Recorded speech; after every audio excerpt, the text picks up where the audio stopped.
Hello बच्चों, चलिए प्रश्न को देखते हैं। प्रश्न ये बताइए कि निम्नलिखित कथन सत्य है अथवा असत्य है। बेंजीन में सभी कार्बन कार्बन आबंधों की आबंध लंबाई समान होती है। तो देखिए यहाँ पर बात करें प्रश्न की मुख्य अवधारणा की। मुख्य अवधारणा अवधारणा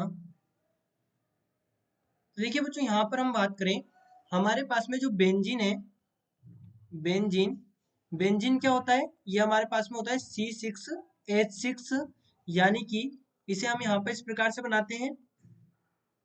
ये हमारे पास में 6 कार्बन की रिंग और ये डबल बॉन्ड, तो ये हमारे पास में क्या हो जाएगा? बेंजीन। इसी की एक और संरचना हम किस प्रकार से बना सकते हैं? तो वो हम यहाँ पे इस प्रकार से बनाएंगे। देखिए, ये हमारे पास में 6 कार्बन की रिंग हो गई और ये अब डबल बॉन्ड हमने यहाँ लगा दिया, तो ये भी हमारे पास में बेंजीन है। अब देखिए ये क्या होता है, जो बेंजीन है ये होती है एक अनुनादी संरचना। किस प्रकार से?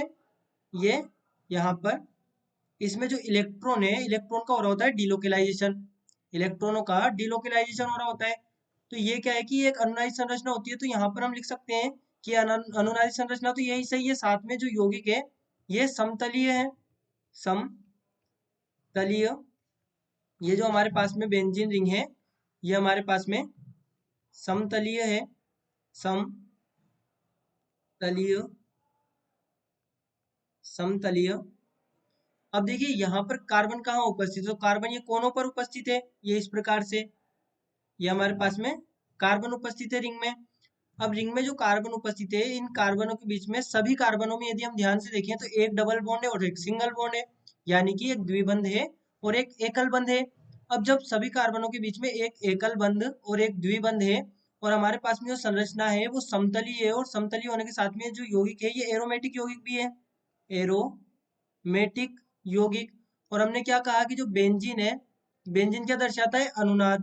तो यहाँ पर हम लिख सकते हैं बेंजीन में, या बेंजीन एक, इसे इस प्रकार से लिखे। देखिए, बेंजीन,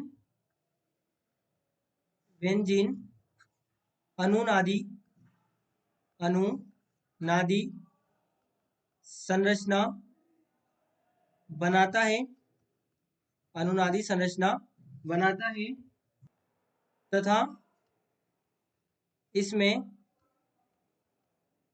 प्रत्येक कार्बन की, प्रत्येक कार्बन, कार्बन आबंधों के, आबंधों की आबंध लंबाई, आबंध लंबाई समान, समान होती है। तो ये हमारे पास में जो दिया गया कथन था, ये दिया गया कथन सत्य है, सत्य है। तो ये हमारे प्रश्न का यहाँ पर उत्तर होगा।